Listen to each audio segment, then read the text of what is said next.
Van চলে আসবে দাদা ভাই, অপারেশন শুরু করো। হ্যাঁ হ্যাঁ, ওকে।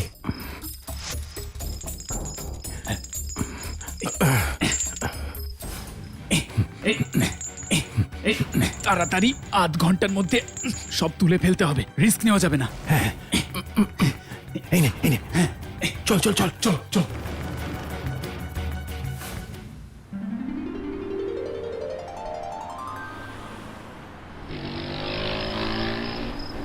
শহরে আবার সোনার দোকানে ডাকাতি। গত 2 মাসের মধ্যেই এই নিয়ে 4টে সোনার দোকানে লুট হয়েছে। প্রতিবারের মতো এবারেও দোকানের তালা না ভেঙেই ডাকাতি হয়েছে। পুলিশ এখনো অন্ধকারে। শহরে আবার সোনার দোকানে সকাল থেকে একই খবর দেখিয়ে চলেছে, কিন্তু পুলিশ কিছুই করতে পারছে না, কোনো ক্লুই নাকি পাচ্ছে না। আসলে ক্রাইম সিনে সবসময় ক্লু পাওয়া যায় না, কিছু কিছু ক্ষেত্রে নানান রকম যোগ বিয়োগ করে ক্লু খুঁজে বের করতে হয়। বৌদি, তুমি নিশ্চয়ই কোনো ক্লু পেয়েছো? এতদিন ঠিক শিওর ছিলাম না, এবারের ডাকাতিটা দেখে মোটামুটি কনফার্ম বলতে পারবো। এসো তোমায় দেখাচ্ছি। প্রত্যেকটা সিরিয়াল ক্রাইমেরই একটা নির্দিষ্ট প্যাটার্ন থাকে, সেটা স্থান, কাল, পাত্র, ভিকটিম, মোটিভ যা কিছু হতে পারে।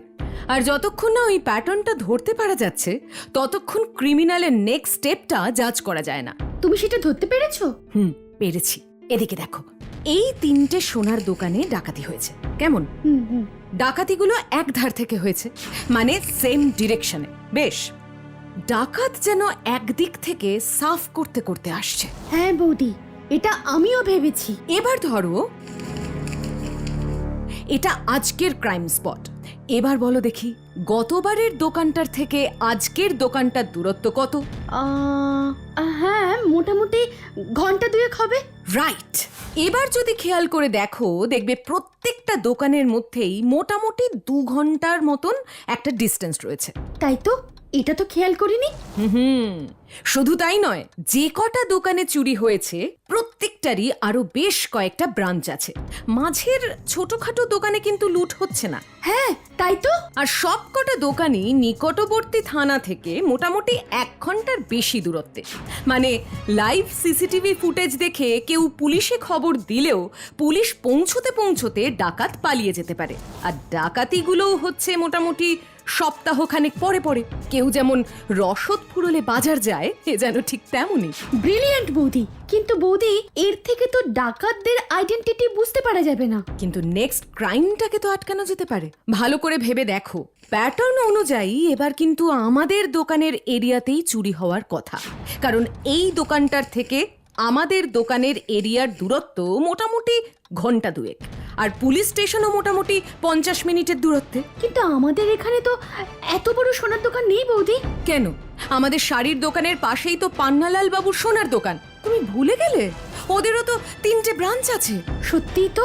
এবার আমরা কি করব? আমরা নিজে থেকে আর কি বা করব বলো? তবে আমি ভাবছি কাল পুলিশকে আমার থিওরিটা জানিয়ে আসবো, তাহলে হয়তো ওদের অন্ধকারে হাতড়াতে হবে না।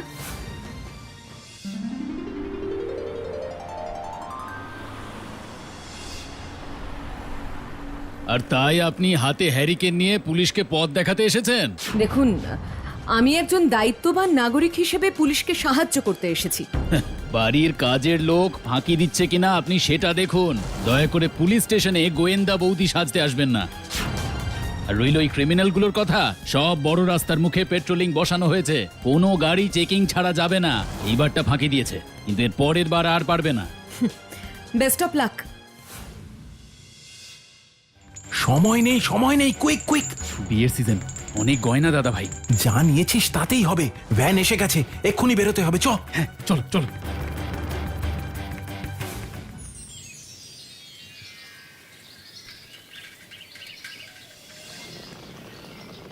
এই মালিনী, শুনছো?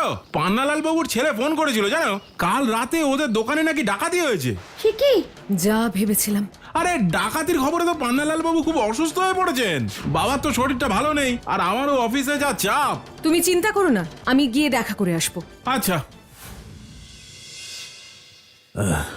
অন্য সময় হলে তাও একটা কথা ছিল বৌমা, কিন্তু এই বিয়ের সিজনে কারখানা থেকে প্রচুর গয়না নিয়ে এসেছিলাম, তার উপরে ছেলেটার বিয়ে, নতুন বৌমার জন্য কত স্বাদ করে গয়না বানিয়েছিলাম গো।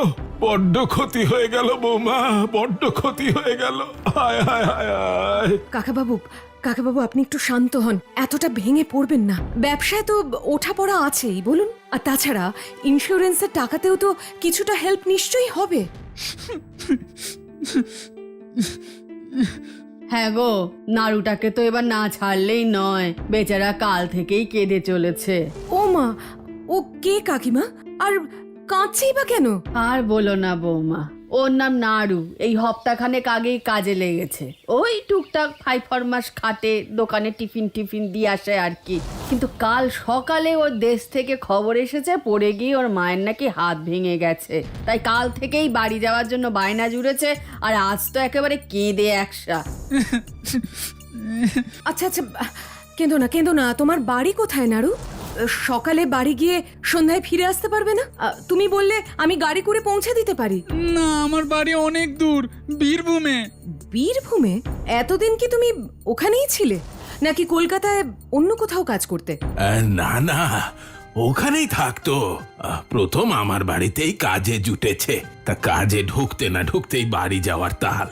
যা বাবা যা, তুই ঘুরে আয়। তোর মন যখন ছুটেছে, যা গিয়ে মাকে দেখে আয়, যা। সবেমাত্র কলকাতায় এসেছে, কিন্তু কথাতে বীরভূমের ডায়ালেক্ট নেই তো। কিছু তো একটা গন্ডগোল আছে। তাহলে আমি আসি। হ্যাঁ, কিচ্ছু বুঝতে পারিনি। বাস স্টপেই আছি, 40 মিনিটের মধ্যেই পৌঁছে যাব। হ্যাঁ, রাখি। আপনি এখানে? আগে বলো, তুমি এখানে কেন? স্টেশন তো এখান থেকে হাঁটা পথ, তা উল্টো দিকে। তা তুমি এখান থেকে বাসে করে 40 মিনিটের মধ্যে কোথায় যাচ্ছ? আমি তো। হ্যাঁ, তুমি তো কি ডাকাতির মাল পাচার করতে যাচ্ছ বুঝি, নাকি বিক্রি করতে যাচ্ছ? ডাকাতি? আমি কিছু জানি না, আপনি এসব কি বলছেন? একদম না জানার ভান করবে না। আমি জানি কাকাবাবু সোনার দোকানের ডাকাতির পিছনে তোমারই হাত আছে। তুমি মাস্টার মাইন্ড। গয়নাগুলো কোথায় আছে শিগগিরই বলো। আমি সত্যি বলছি, আমার মায়ের পা ভেঙে গেছে, আমি মাকে দেখতে যাচ্ছি। বাড়িতে তো বললে মায়ের হাত ভেঙেছে, সেটা এখন পা হয়ে গেল, আর সেই আনন্দে তুমি বসে বসে আইসক্রিম খাচ্ছ। মানে কান্নাকাটিটা শুধু শো অফ ছিল, তাই তো? আমি কিছু জানি না, আমি সত্যি বলছি। কিন্তু আমি তো জানি, আমি সব জানি। আর চুপচাপ সব কথা সত্যি করে না বললে পুলিশও জানবে। হ্যাঁ, একটা কথা মনে রেখো, আশেপাশে কিন্তু অনেক পুলিশ সাদা পোশাকে ঘুরছে। পুলিশ? কোথায় পুলিশ? না, আমায় পুলিশে দিও না প্লিজ। তাহলে বলো, ডাকাতির গয়না দিয়ে কি করেছো, কোথায় রেখেছো? তোমার দলে আর কে কে আছে? গয়না আমার কাছে নেই, বিশ্বাস করো, ওগুলো দাদা ভাইয়ের কাছে আছে। দাদা ভাই? সেটাকে ডাকাত দলের সর্দার? আমার দাদা ভাই ডাকাত না, আমার দাদা ভাই ভালো। দাদা ভাইয়ের নামে কিছু বলবে না। বলবো না, বেশ বলবো না, কিন্তু তাহলে আমাকে ওর কাছে নিয়ে যেতে হবে, না হলে কিন্তু আমি পুলিশের সাহায্য নিতে বাধ্য হব। না, পুলিশ না। আমি তোমায় বীরনগরে নিয়ে যাচ্ছি।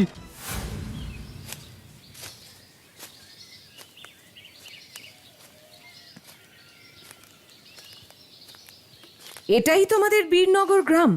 হ্যাঁ গো, খুব গরিব গ্রাম। চারিদিকে দেখো, এই যে জমিতে ভালো চাষ হয় না, তেষ্টা পেলে জল নেই, খিদে পেলে খাবার নেই, রোগ হলে ওষুধ নেই, কত লোক যে মারা গেছে। কেন? ওই তো টিউবওয়েল। ওটা তো দাদা ভাই করে দিয়েছে। দাদা ভাই হাল না ধরলে তো গ্রামের সবাই মরেই যেত। এখন আমরা খেতে পাই, পড়ার বই পাই, ওষুধ পাই।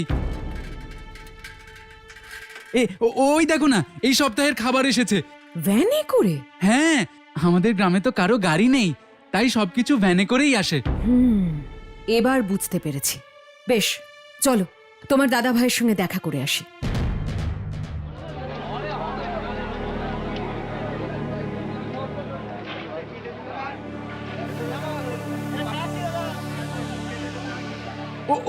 ওই যে দাদা ভাই। দাদু, তোমার প্রেসারের ওষুধ এসে গেছে।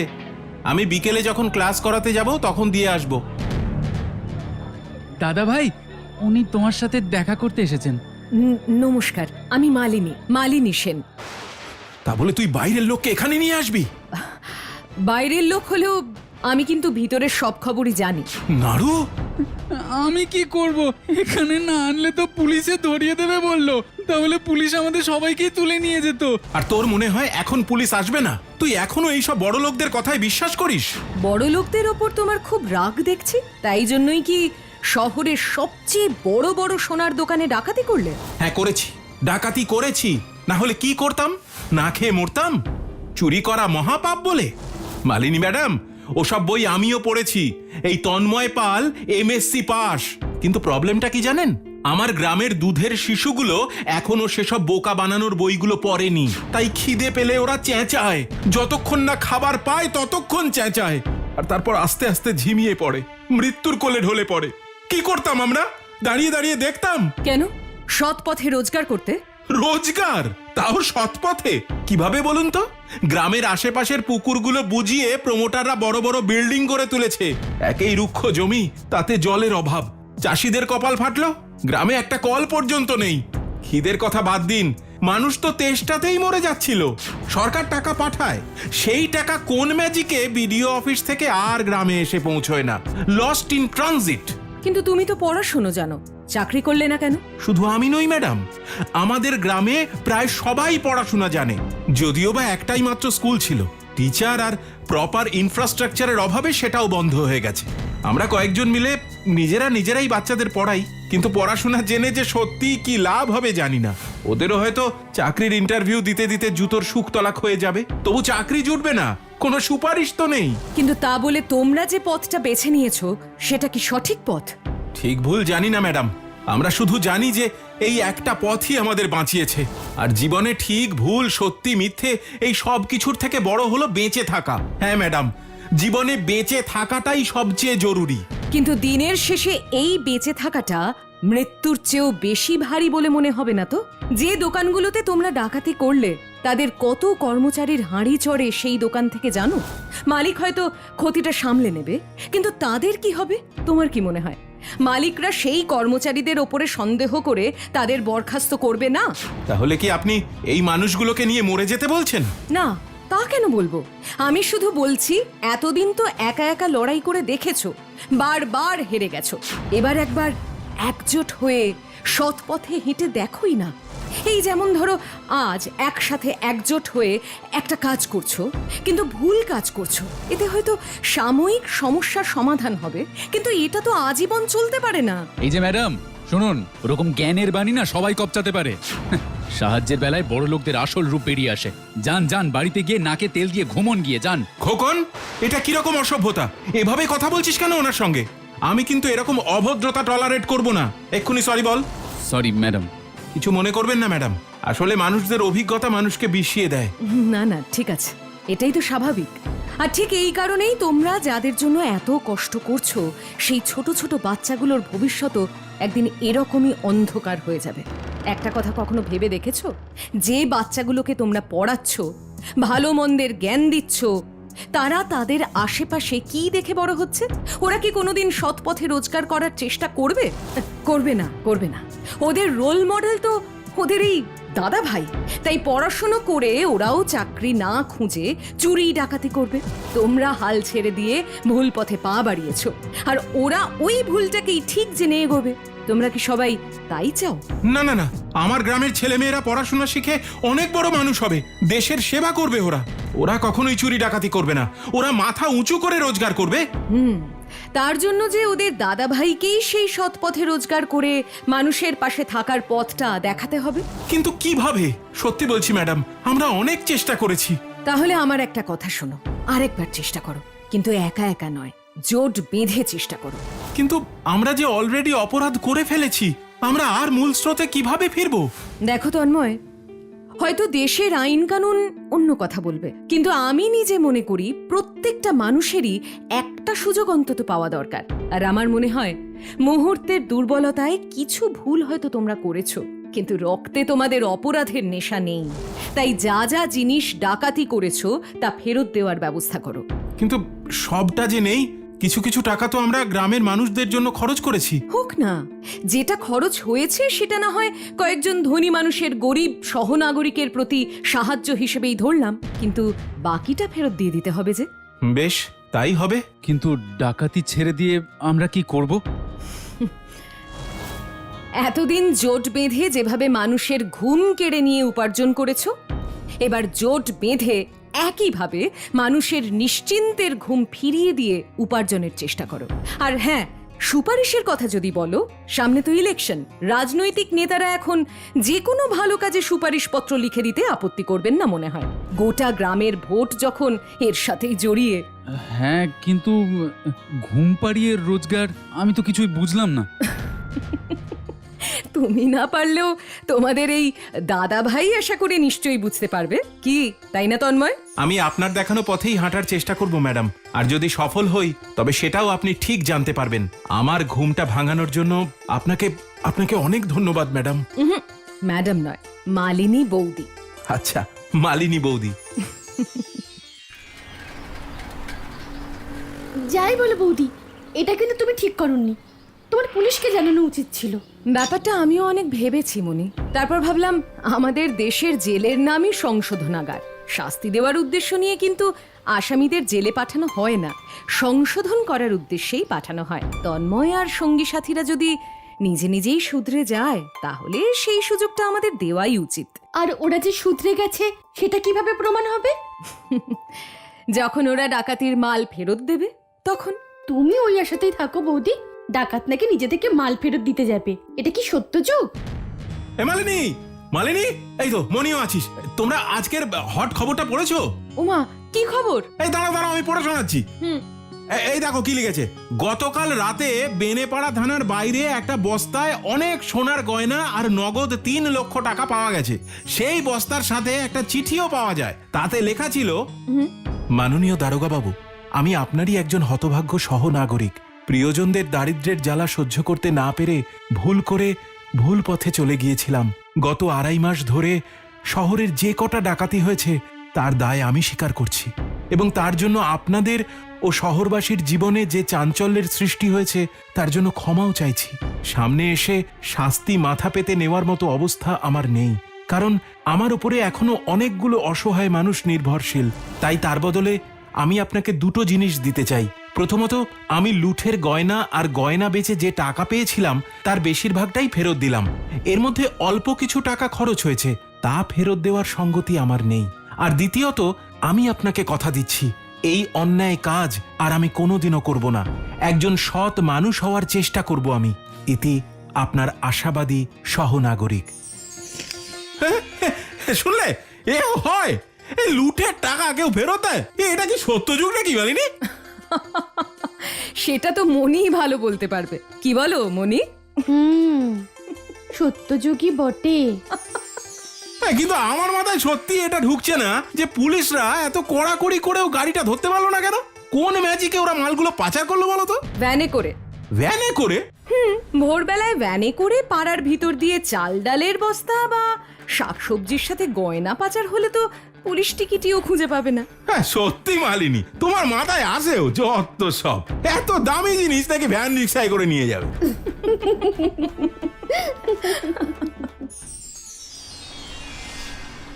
গুড মর্নিং স্যার, আমরা বীরনগর গ্রাম থেকে আসছি। আমার নাম তন্ময় দে। হ্যাঁ, সে তো বুঝলাম, কিন্তু সাত সকালে এখানে কি চাই? স্যার, আমরা আপনার কাছে একটা প্রস্তাব নিয়ে এসেছি। কি প্রস্তাব? আপনি এই চিঠিটা পড়ুন স্যার, এখানেই সবটা গুছিয়ে লেখা আছে। এটা আবার কি? স্যার, এটা আমাদের এলাকার এমএলএ শ্রী রমেশ চৌধুরী মহাশয়ের সুপারিশপত্র। একবার পড়ে দেখলেই সবটা বুঝতে পারবেন।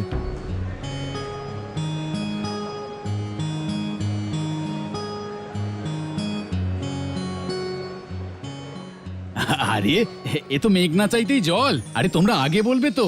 এত ভালো একটা কাজের জন্য তোমরা নিজের থেকে এগিয়ে এসেছো। সত্যি তোমরাই পারবে আমাদের দেশটাকে ঠিকঠাক এগিয়ে নিয়ে যেতে। তার মানে আপনি রাজি তো স্যার? আরে রাজি মানে আলবাত রাজি। তুমি সুপারিশ না নিয়ে এলেও কোনো চাপ ছিল না। এদিকে ফোর্সের যা অবস্থা, এত কম লোক নিয়ে কাজ করা যায়? তোমরা চিন্তা করো না, আমি তোমাদের সব রকম সাহায্য করব। Thank you so much sir. কি গো বৌদি, দাদা এখনো ফেরেনি? না গো, দেখো না, ফোন করছি বারবার কেটে দিচ্ছে।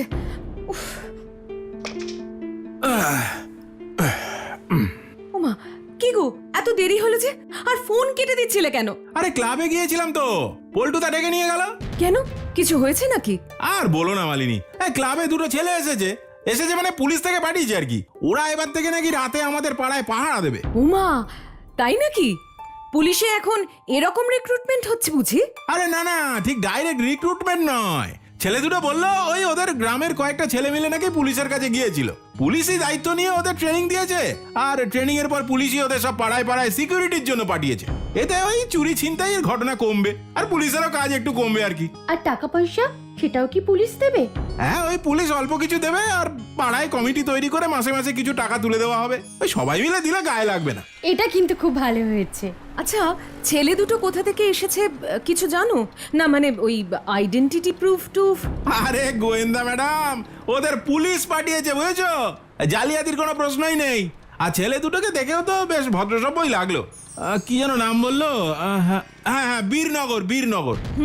ওই বীরনগর নামে কোন একটা জায়গা থেকে নাকি এসেছে। একজনের নাম সুজয় দাস আর আরেকজনের নাম তন্ময় পাল। যাক, একটা হিললে হলো। হ্যাঁ, হিললে? কার হিললে হলো? না মানে ওই পাড়ার সিকিউরিটির একটা হিললে হলো আর কি। ও তাই বলো? এবার তুমি আমার খিদের একটা হিললে করো, আমি ফ্রেশ হয়ে আসছি। হ্যাঁ, যাও। সত্যি বৌদি, তোমার অসাধ্য কিচ্ছু নেই। বীরনগরের রবিনহুডকে কি দারুণ কায়দায় এপারে সুপারম্যান বানিয়ে দিলে। আমি কিচ্ছু করিনি মনি, যা করেছে ওদের ইচ্ছে শক্তি ওদের দিয়ে করিয়ে নিয়েছে। আমি শুধু একটু চ্যানেলাইজ করে দিয়েছি। সে তুমি যাই বলো না কেন বৌদি, আমি নিশ্চিত ওরাও নিশ্চয়ই এটা স্বীকার করবে যে মালিনী বৌদি জবাব নেই। এমন সব ভিডিও দেখতে হলে এক্ষুনি সাবস্ক্রাইব করুন Animatrix digital. Bell icon click করতে ভুলবেন না কিন্তু।